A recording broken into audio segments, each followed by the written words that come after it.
culpa. Y la culpa tiene una manera de cambiarnos. Otros ven esos cambios y se ven afectados por ellos. Quizás un cónyuge, por ejemplo, no está consciente de la adicción de su marido a la pornografía, pero su adicción conduce a un secretismo culpable y un cambio de actitud hacia ella como su pareja sexual. Ella percibe ese cambio y se especula con la posible causa. Él me encuentra poco atractiva. Él ya no me ama. O está teniendo una aventura quizás. Mientras que ninguna de estas cosas, hermanos, es cierto. Las consecuencias de su pecado privado son potencialmente devastadoras para ella. ¿Y qué pasa con ese matrimonio y su familia? Bueno, imagínense qué desastre. Nunca se descubrió el secreto de él, porque era un secreto privado. Y esto va arruinando la relación, el matrimonio, la familia entera por hacer pornografía. Así que hay otro principio también a considerar. Mas tú, escuchen esto, mas tú cuando ores, entra en tu aposento y cerrada la puerta, ora a tu Padre que está en secreto. Y tu Padre que ve en lo secreto, te recompensará en público. Para no mostrar a los hombres que ayunan, sino tu Padre que está en secreto. Y tu Padre que ve en lo secreto, te recompensará en público. Y esto lo vemos en el Evangelio de Mateo, capítulo 6, versículos 6 y 18. Cuando razonamos de las Escrituras, somos capaces de ver aquí un principio que puede ser aplicado tanto positiva como negativamente. Lo que hacemos en secreto. Dios recompensará abiertamente si oramos y ayunamos, como para el Señor somos recompensados. Así es lógico pensar que si pegamos en secreto, nosotros debemos también ser recompensados abiertamente para esa acción. En cualquier caso, hermano, Dios ve y sabe acerca del pecado, ya sea público o privado, y no deja que ningún pecado quede impune para que sepan, porque hay un juicio individual. La mayor consecuencia del pecado privado y personal es nuestra propia alma mortal, y esto lo podemos encontrar, tomen nota, en Ezequiel capítulo 18, versículo 4. Dice que el alma que pecare morirá. Y Romanos 6:23 nos dice que la paga del pecado es muerte. ¿Escucharon bien? La paga del pecado es muerte. Esto habla de una persona que es un pecador natural y habitual. Está acostumbrado a pecar todo el tiempo, sin el beneficio de una vida nueva. Para el renacido hijo de Dios, quien ha aceptado al Señor Jesucristo como su Salvador. Hay una norma de conducta tanto en privado como en público, para que sepan. En conclusión, ya sea que coman o beban o hagan cualquier otra cosa, háganlo todo para la gloria de Dios. Primera de Corintios, capítulo 10, versículo 31. Un hijo de Dios nacido de nuevo tiene un deseo de vivir para glorificar a Dios. Y aunque hay momentos cuando podemos y de hecho fallamos, Dios ha hecho provisión para que estemos en comunión con Él. Ha prometido que si confesamos nuestros pecados, Él es fiel y justo para perdonar nuestros pecados y limpiarnos de toda maldad. Esto está en Primera de Juan del 1 al 9. Así que, hermanos del alma, les he leído todo esto porque es importante, con todo lo que les he mencionado, saber y entender tanto lo que nos dice la Escritura, que qué relación tiene los pecados que cometemos, las acciones que hacemos, las decisiones, y podríamos decir con respecto a los pecados capitales, que también los estemos revisando. Y si empezamos como les comenté al principio, no matarás, no matemos a la gente con la lengua, criticándola. No robarás, bueno, no tomamos lo que sea ajeno, así parezca que sea un clip, cualquier cosa que no nos pertenece, no se debe tomar. Y así repasamos los mandamientos.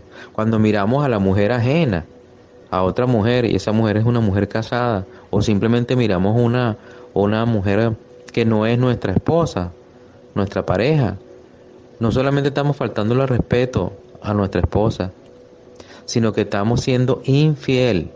Para hacer una infidelidad, y quiero explicar esto, una infidelidad no se hace solamente teniendo una aventura con otra mujer cuando se está casado, que se saliste con otra, el esposo se fue con otra mujer, se fue por ahí, estuvo con esa mujer y le fue infiel. Vamos a hablar claro. Pues les comento algo, tanto el hombre y la mujer también son infieles cuando ven a otra persona fuera del matrimonio. Si el hombre ve a otra mujer y la ve con deseo y todo esto y la ve, está siendo infiel con los ojos, entra el pecado por los ojos, el pecado de infidelidad. Y también es importante hablar de ese pecado de la pornografía que cometen los hombres, y a veces no solamente los hombres, las mujeres también, ambos. Entonces están trayendo no maldiciones, sino bendiciones, y están afectando a la familia porque están dejando, abriendo puertas de maldición, puertas del mal a su casa, a sus hijos, y esos hijos se ven afectados hasta la quinta generación, imagínense usted. Entonces tenemos que meditar mucho cuando vamos a tomar decisiones, lo que hacemos, cómo caemos en pecado, porque también la suma de los pecados veniales, que no son pecados capitales, no son pecados graves, digamos, se cometen, que son pecados que hablaste mal de alguien, o que son pecados que no, por ejemplo, tomaste algo que no era tuyo y no lo has devuelto. Las deudas también es pecar, porque uno tiene que devolver el dinero que le han prestado, pagarlo, los compromisos. Entonces cuando se tiene deuda también es pecado. Entonces, ¿qué pasa? Si esos pecados siguen allí, se van acumulando, la suma de esos pecados que no son graves también puede ser un pecado capital. Y un pecado capital, hermanos del alma, hay que confesarlo, hay que correr ese confesionario, porque si no uno va a comulgar en la misa y se está tragando la condenación, su propia condenación del alma. Porque hay que ir al confesionario, hacer una buena confesión, hacer un autoexamen y trabajar en todos esos pecados que cometemos. Una mala mirada, un momento del pecado de la ira, que los cometemos mucho cuando nos enojamos, una mala contestación, una rabia, malas palabras, todas esas acciones. Se dice que el recto peca 7 veces al día. El recto, un justo, imagínense. ¿Cuántas veces nos pecamos nosotros al día? Diario.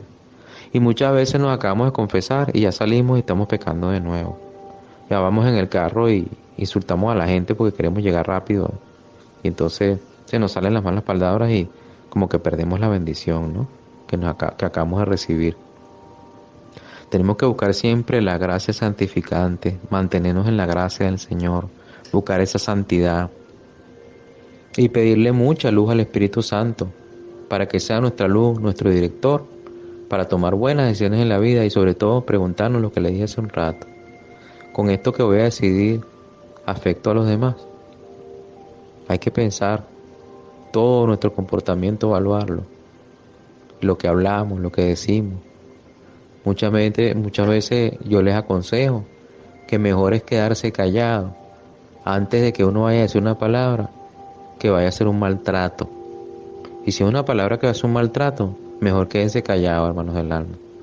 Hay que hablar para construir y no hablar para destruir. Hay que hacer cosas para hacer feliz a los demás, no para provocar pecado, o no para, si tú ves que vas a decir algo que va a provocar estrés a tu pareja, que vas a provocarle preocupación, que va a preocuparle intranquilidad, o le va a ocasionar que se vuelva ansioso, una angustia muy grande por nosotros mencionarle problemas y todo el día no tratar de buscar transmitirle esas palabras que le traigan paz a tu pareja, paz a tu hogar. Entonces mejor quédate callado, hazte un autoexamen y busca la manera en oración, a través de la luz del Espíritu Santo, de que tú puedas transformar la vida de tu familia en amor, en cosas hermosas, en buen trato.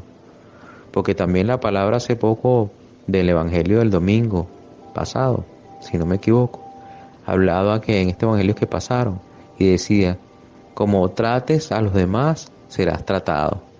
Entonces hay que también meditar en eso.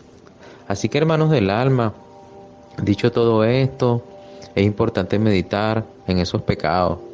Y también le quería comentar, porque hemos hablado de todo esto, que no se los he dicho, no se los he comentado, porque realmente es un tema muy amplio, pero los pecados capitales son los pecados graves, y los pecados capitales, que le voy a hablar un poquito de eso, son los pecados que son generados por por otros vicios: la soberbia, la avaricia, la envidia, la ira, la lujuria, la gula y la pereza. Son 7 pecados capitales, para que sepan. Lo repito, los 7 pecados capitales son pecados graves: la soberbia, la avaricia, la envidia, la ira, la lujuria, la gula y la pereza. Entonces, hermanos del alma, estos pecados es importante que estemos meditando en ellos para no caer en esos pecados graves.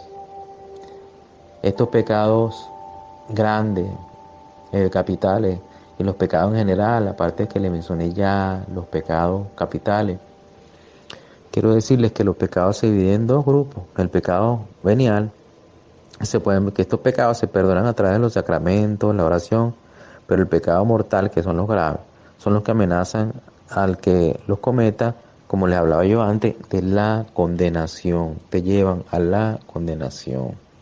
Entonces solamente le quería mencionar esta parte y después, bueno, explicarles un poco que los 7 pecados que le nombré: la lujuria, la gula, la avaricia, pereza, soberbia, ira, envidia, ¿no? Por ejemplo, rápidamente, la lujuria se basa en la excesiva presencia de pensamientos de tipo sexual y los pensamientos posesivos relacionados con otras personas, ya sean cercanas o no. La gula se identifica con la ansia y la glotonería, es decir, consumo excesivo de comida o bebida, que también puede incluir egoísmo, que afecta a las relaciones interpersonales, unos comportamientos destructivos que se basan en el abuso.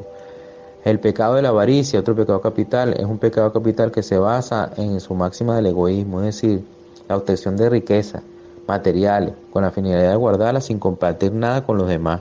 Las personas se sienten también, las que tienen avaricia, también pueden gastar todas sus riquezas en cualquier momento sin contar con nadie para ello. La pereza radica en la capacidad de la persona de realizar, aceptar algo, un pecado que se basa en la falta de madurez y que suele perjudicar a otras personas a la hora de realizarlo. La ira tiene que ver con el enfado, el odio hacia los demás, un sentimiento tan agresivo como peligroso que puede ocasionar daños irreversibles como el homicidio. La discriminación y el abuso sexual también forma parte del pecado capital de la ira. La envidia supone simplemente tener el continuo deseo de poseer aquello que otro tiene en su poder. En muchas ocasiones esto se convierte en un trastorno obsesivo del que pueden desembocar múltiples enfermedades. Mucha gente se enferma y no sabe por qué, y es porque es envidiosa.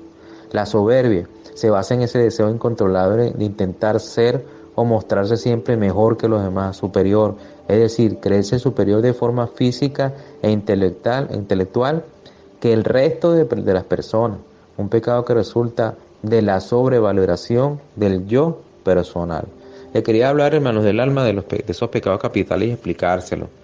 Así que bueno, es un tema bien importante, y después de esta hermosa canción, pues ya vendremos a la parte final del programa.